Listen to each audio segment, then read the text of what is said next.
Eles ficaram felizes por ele ter gostado, e a mulher disse que tudo isso era graças à oração na igreja no dia anterior. Isso o fez se perguntar se todos iam à igreja. No dia seguinte, a recepcionista comentou que ele vinha aceitando pedidos todos os dias ultimamente e sugeriu que fizesse uma pausa de vez em quando, como ir à igreja para orar. Ela disse que as igrejas da cidade eram muito bonitas e consideradas atrações turísticas. Quanto mais as pessoas insistiam para que ele fosse à igreja, mais estranho achava o fato de continuarem mencionando isso. Aquilo parecia claramente obra de algum tipo de poder, pensou ele. De certa forma, estava receoso de estar sendo chamado por algo, mas ainda assim queria agradecer pelas habilidades recebidas. Então, decidiu ir. Quando entrou na igreja, percebeu que a atmosfera era muito diferente da de fora e viu uma grande estátua de um homem divino e forte. Ajoelhou-se como os outros e começou a orar. Agradeceu pelas habilidades e pela mensagem que lhe fora transmitida e então ouviu uma voz dizer: "De nada." Quando abriu os olhos, não estava mais na igreja. Alguém lhe explicava a grande habilidade que havia lhe concedido e disse que a negação de embarcar repeliria até mesmo o hálito de um dragão e que, se pisasse no círculo mágico ao invocar, poderia ficar em pé sobre a superfície da água. Então, perguntou por que ele não estava se aventurando. Disse também que era a hora de ele. Vatu ficou sem palavras. Ele nem conseguia processar onde estava, com quem estava falando e o que aquele homem dizia. O garoto no trono afirmou que aquele era o mundo dos deuses. Vatu perguntou se ele era um deus, e o garoto confirmou. Ele disse que era o criador daquele mundo. Vatu não conseguia acreditar que aquele garoto fosse um deus. O garoto então comentou que fora difícil trazê-lo até ali, então achava que ele deveria ser um crente forte. Vatu estava tão confuso que apenas o agradeceu por suas habilidades. O deus então perguntou se ele sabia por que fora chamado ao mundo dos deuses. Quando Vatu perguntou o motivo, ele respondeu que era porque suas ações eram entediantes. Disse que o observava o tempo todo através daquele cristal, mas tudo o que ele fazia era caçar coelhos com chifres. Até os outros deuses reclamavam disso. Como ele era de outro mundo, muitos deuses estavam ansiosos por suas ações, pois seres de outros mundos tendem a agir de forma imprevisível. Mas, no caso dele, era tudo medíocre e triste, deixando-os entediados. Ele mencionou que o deus do prazer queria vomitar de tão entediante que Vaterou era. Vaterou não conseguia acreditar que estava em um mundo onde os deuses o menosprezavam. O deus continuou, afirmando que, se concedessem uma habilidade poderosa a pessoas de outros mundos, todas se tornariam heróis, vilões ou monarcas que fariam o que quisessem. Por isso, deram a ele uma habilidade fraca. Vaterou achou que revelar sua identidade não seria uma boa ideia, mas o deus disse que não queria que ele revelasse nada mesmo. Explicou que a maioria das pessoas usava suas habilidades com muito mais frequência, influenciando o mundo aos poucos. Isso era o que esperavam, não que ele caçasse coelhos com chifres por uma moeda de prata. O deus disse que, se ele comprasse o transatlântico de luxo, poderia comer a comida de seu mundo. Vaterou se interessou e perguntou se poderia comer arroz. O deus confirmou, dizendo que ele poderia usar as lojas de seu próprio mundo. No transatlântico de luxo havia restaurantes de primeira classe, além de filmes e DVDs.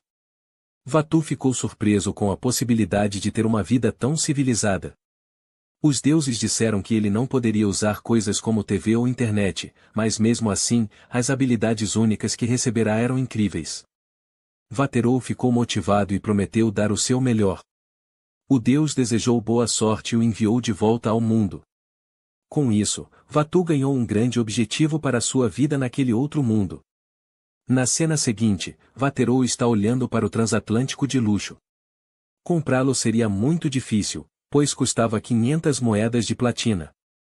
No Japão, isso equivalia a 500 bilhões de ienes, realmente muito dinheiro. Ele teria de ser um aventureiro, um trabalhador braçal, um comerciante ou algo assim para alcançar esse objetivo. Felizmente, a invocação de Shio era uma habilidade que facilitaria as coisas. Ao lembrar do que Deus lhe ensinara no mundo dos deuses, ele percebeu que, quando ficasse sobre o círculo mágico ao invocar os navios, apareceria na posição desejada a bordo. Enquanto os navios eram repatriados, o tempo parava para os itens dentro deles. E, se comprasse um novo navio, o nível de sua habilidade de invocação aumentaria. À medida que subia de nível, conseguia fazer com que seu navio se destacasse naquele mundo. Em termos de capacidade, provavelmente seria adequado para comércio. De qualquer forma, se fosse usar um navio, gostaria de ir para a cidade costeira do sul. Decidiu procurar uma rota para chegar até lá. Foi à guilda dos aventureiros e perguntou à recepcionista.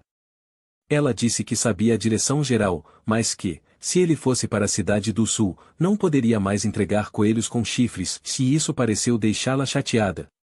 Vaterou se sentiu mal por deixá-la triste, mas o humor dela mudou rapidamente e ela começou a explicar: para chegar à cidade do sul, ele primeiro precisaria ir até a capital real. De lá, era comum seguir pela estrada rumo ao sul ou descer o rio de barco.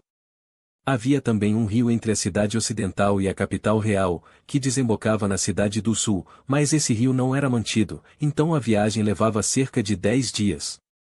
Viajar por qualquer rota era perigoso. Ele precisaria de vigias noturnas, então ela recomendou organizar um grupo. Vô não pensou muito nisso, pois seria triste ficar sozinho apenas em sua jangada e gazebo. Ele a agradeceu. Sempre achará aquela garota muito gentil, mas não conseguia sequer perguntar seu nome, pois não tinha coragem de falar com uma mulher tão bonita. Quando estava prestes a ir embora, imaginou a garota o convidando para sair, mas aquilo era impossível. Enquanto pensava nisso, alguém tocou seu ombro e chamou por ele. Quando olhou para trás, 2 homens de aparência assustadora estavam à sua frente e o convidaram para ir com eles. Ele tentou recusar, pois tinha certeza de que iriam matá-lo, mas eles disseram que levaria apenas um segundo e o arrastaram para um restaurante. Surpreendentemente, aqueles homens só queriam se juntar a ele para caçar coelhos com chifres e pedir dinheiro emprestado.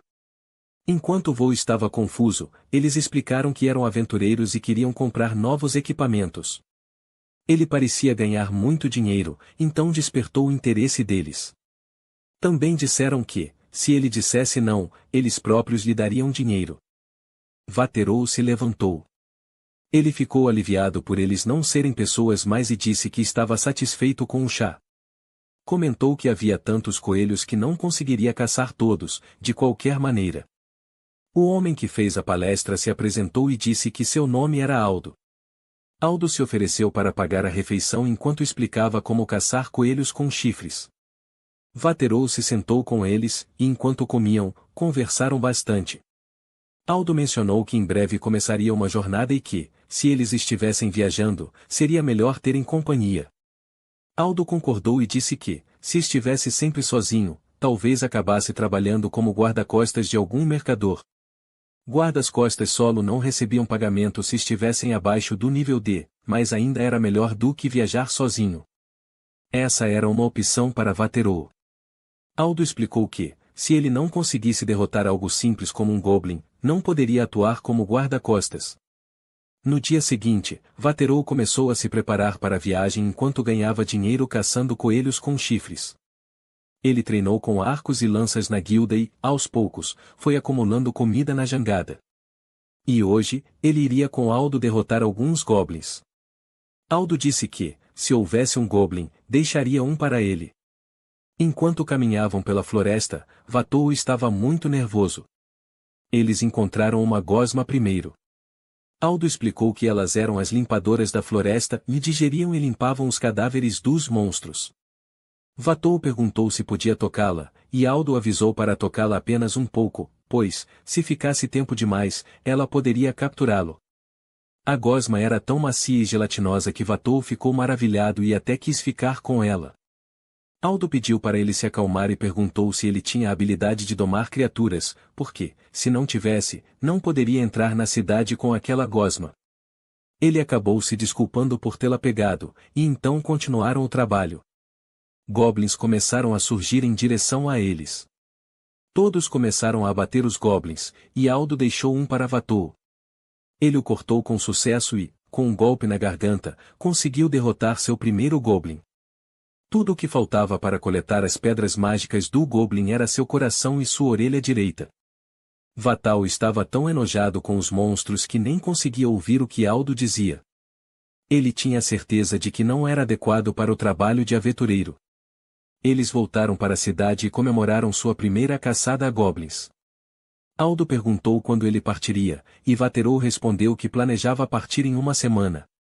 Aldo também se ofereceu para se despedir dele, pois, graças a Vaterou ter lhes ensinado a caçar coelhos com chifres, suas recompensas tinham triplicado.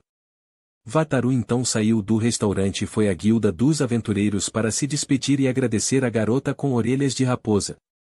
Ele imaginava que ela choraria e imploraria para que ele não fosse, mas já sabia que isso era impossível. Quando entrou, a fila para a garota com orelhas de raposa estava enorme e o velho estava sentado lá. Ele também o chamou. O velho tinha ouvido falar de sua viagem e afirmou que, graças a Vaterou, havia mais aventureiros caçando coelhos cornudos. Os pedidos por coelhos cornudos eram muito baixos e nem chegavam a ser atendidos antes. Mas o boato se espalhou de que era possível ganhar dinheiro rapidamente, então os recém-chegados puderam comprar equipamentos adequados e o número de feridos diminuiu. A equipe da recepção ficou feliz com isso. Vaterou queria ouvir isso da garota com orelhas de raposa. Quando o dia da viagem chegou, ele se despediu de todos que conhecia e começou sua jornada. Ele encontrou um rio, e era hora de finalmente fazer o barco flutuar sobre a água, e não no fundo dela. Ele se lembrou do que o garoto Deus dissera, então entrou no círculo mágico quando o navio foi invocado e conseguiu ficar na superfície da água por um segundo. O navio apareceu, e agora era hora de zarpar para a cidade do sul. Ele navegou até o céu escurecer e pensou em atracar em algum lugar. Viu algumas pessoas com aparência assustadora e ficou com medo de ser atacado. Então decidiu seguir mais rio abaixo. Enquanto caminhava, viu outra fogueira e uma garota ao lado dela. Pensou no que fazer e decidiu chamá-la do barco. A garota se virou, e antes que percebesse, 4 mulheres lindas, porém armadas, o encaravam e perguntavam quem ele era. Vatu explicou que era apenas um aventureiro e sugeriu que fossem embora dali, pois havia alguns bandidos rio acima. A mulher que o puxou pareceu gostar do aviso e disse a outra, chamada Marina, para fazer um reconhecimento. Vatu decidiu ir embora, mas ela o impediu, dizendo que ele teria de ficar ali até que terminassem. Ele tentou explicar que havia bandidos por perto e que queria se afastar dali, mas ela respondeu que ele poderia estar tentando atraí-las para uma cilada usando esses supostos bandidos. Vou desistiu e parou de falar. Todas eram incrivelmente lindas, e seus equipamentos eram dignos de aventureiras experientes. Grupos tão belos só existiam em histórias. Ele imaginou como seria se juntar a elas. Estava prestes a mergulhar em seu mundo de sonhos novamente, mas se conteve antes que se metessem em encrenca. Marina voltou e confirmou as informações. A mulher. Ela se desculpou por tê-lo confundido e o agradeceu. Vatou disse a ela para não se preocupar e que tinha certeza de que ela não teria problemas mesmo se ele não tivesse levado seu aviso a sério. Ela pareceu surpresa, pois a informação que ele lhe dera era bastante útil. Disse que havia uma recompensa por aqueles bandidos e que eles receberiam a recompensa. Antes de partirem, pediu que ele a deixasse recompensá-lo caso se encontrassem novamente. Vatou perdeu a chance de se dar melhor com elas, mas não queria se destacar, então não havia nada que pudesse fazer. Alguns dias depois, ele finalmente avistou a cidade do sul. Havia muitos barcos, todos de madeira. Ele viu um barco a motor e se perguntou se ele se movia por magia. Havia economizado muito dinheiro e seria conveniente ter um barco a motor. Ele decidiu repatriar o barco para algum lugar e seguir para a cidade por terra. Caminhou pela cidade e ficou maravilhado com a atmosfera. Enquanto comprava peixe, perguntou ao vendedor se ele sabia onde ficava a guilda comercial, e o homem respondeu que era na direção do porto. Perguntou se ele era um comerciante, e Vatou disse que estava pensando em abrir um negócio. Era hora de se tornar um comerciante para conseguir o navio de cruzeiro de luxo. Ele chegou à guilda comercial, onde havia muitas pessoas bem vestidas. Uma garota com orelhas de raposa o cumprimentou e perguntou o que fazia ali. Depois de superar a empolgação inicial com a garota, Vatou disse que tinha muitas coisas para perguntar a ela e questionou se não haveria problema. A garota disse que não havia problema, e ele se sentiu fraco diante dela. Sua primeira pergunta foi se ele poderia se juntar à guilda comercial mesmo sendo membro da guilda dos aventureiros, e a recepcionista respondeu que era possível. O nível mais baixo, F, era o de vendedor ambulante, e ele poderia se juntar pagando uma taxa anual de 5 moedas de prata. Ele mencionou que tinha a chance de conseguir um navio e perguntou se havia algum trabalho que pudesse fazer. Ela disse que as tarefas variavam dependendo do tipo de navio. Ele respondeu que era um pequeno navio mágico, mas conseguir um navio não era tão fácil. Quando ela afirmou que ele tinha boas conexões, Vatou não pôde dizer nada, pois sua conexão era com um deus. Então, ela começou a explicar o funcionamento do navio mágico. Para o navio mágico, a maioria dos trabalhos consistia em transportar pessoas para cidades como a capital real. O restante dependia da capacidade do navio. Se ele pudesse levar aventureiros para a Ilha do Sudeste, as recompensas seriam muito boas. Essa ilha era o lar de ervas raras e monstros poderosos. Ele poderia obter materiais valiosos, mas havia muita água rasa e rochas, e como não havia uma rota definida, apenas barcos pequenos podiam passar. Além disso, havia uma correnteza forte. No momento, apenas 4 navios conseguiam viajar para lá. Ele perguntou quanto receberia se chegasse à ilha, e eram 20 moedas de prata por passageiro por dia. Isso significaria 50 moedas de prata em um dia se ele levasse 5 pessoas. A recepcionista disse que também dependia do quão caros eram os materiais trazidos da ilha. Vaterou disse que se juntaria à guilda comercial. A recepcionista então perguntou se ele havia pensado na vaga de amarração para o navio. Ela explicou que poderia emprestar por uma moeda de prata por mês, totalizando 6 moedas de prata ao ano. Disse também que integraria isso ao cartão da guilda de aventureiros, então pediu o cartão dele. Vaterou entregou o cartão, a integração foi concluída e a vaga de amarração passou a ser a número 115. Ele se apresentou, dizendo que seu nome era Vaterou, e agradeceu. Ela então disse que seu nome era Camille e que estava ansiosa para trabalhar com ele. Vaterou saiu dali pensando que estava feliz por ter se apresentado, pois assim poderia saber o nome dela. Ao chegar à pousada Gulsin, ele se perguntou se havia um quarto disponível. Então entrou e alugou um quarto com uma cama de solteiro. Ele também podia ver o mar. Pagava 50 moedas de cobre por noite, com café da manhã e água quente para se lavar. Achou um pouco caro, mas satisfatório o suficiente. Disse a si mesmo que compraria um barco a motor no dia seguinte e tentaria ir para a ilha sudeste. No dia seguinte, encontrou o barco a motor que precisava, mas ficou preocupado porque não era de madeira. Decidiu arriscar e o comprou. O nível de invocação de navios estava aumentando e algumas novas habilidades também haviam surgido. Ele decidiu que o barco parecia um barco de verdade, diferente de qualquer outro que já tinha visto. Mas, nesse ritmo, todos saberiam que ele era de outro mundo. Com a nova habilidade de disfarce de navio, ele podia mudar a aparência do navio como quisesse, reproduzindo a textura sem alterá-la ou afetar o desempenho. Era incrível para ele ter um navio completamente de madeira. Por algum motivo, ele também sabia como pilotá-lo, então era realmente uma trapaça. Ele também sabia como chegar à ilha. Levou cerca de 8 horas para alcançar a ilha do Sudeste, e levaria um dia inteiro se contasse a pausa. O tempo passou rápido e ele chegou à ilha. Ele percebeu que já haviam se passado menos de 5 horas. Então, um homem em um barco se aproximou dele e disse que nunca o tinha visto por ali. Ele o cumprimentou imediatamente e disse seu nome. Em seguida, comentou que havia conseguido um navio e que fora apresentado àquela ilha pela guilda comercial. O homem, cujo nome era Guido, disse que era um prazer conhecê-lo.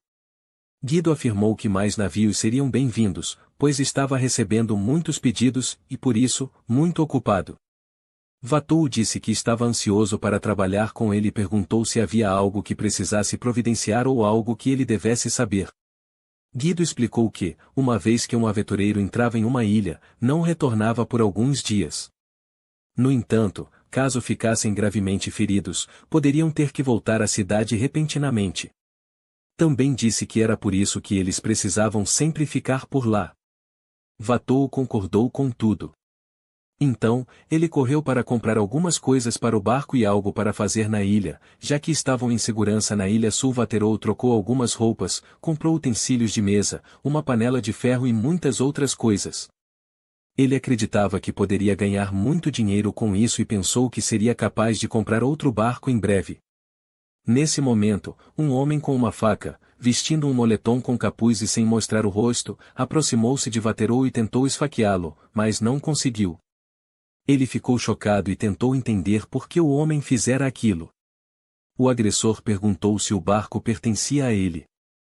Temendo que o homem estivesse atrás do barco, Vaterou tentou fugir, mas alguém o puxou por trás e o escondeu. O homem de moletom perdeu Vaterou de vista. Foi Camille quem salvou Vaterou de ser morto por aquele homem. Ela perguntou se ele estava bem e disse que aquela era a porta dos fundos da guilda. Vaterou contou que tinha acabado de voltar da ilha do Sudeste e estava fazendo compras, quando de repente o homem tentou esfaqueá-lo. Camille perguntou se ele havia realmente chegado à ilha. Então explicou que, como mencionara no dia anterior, um barco capaz de ir até a ilha era muito valioso, e muitas pessoas o desejariam.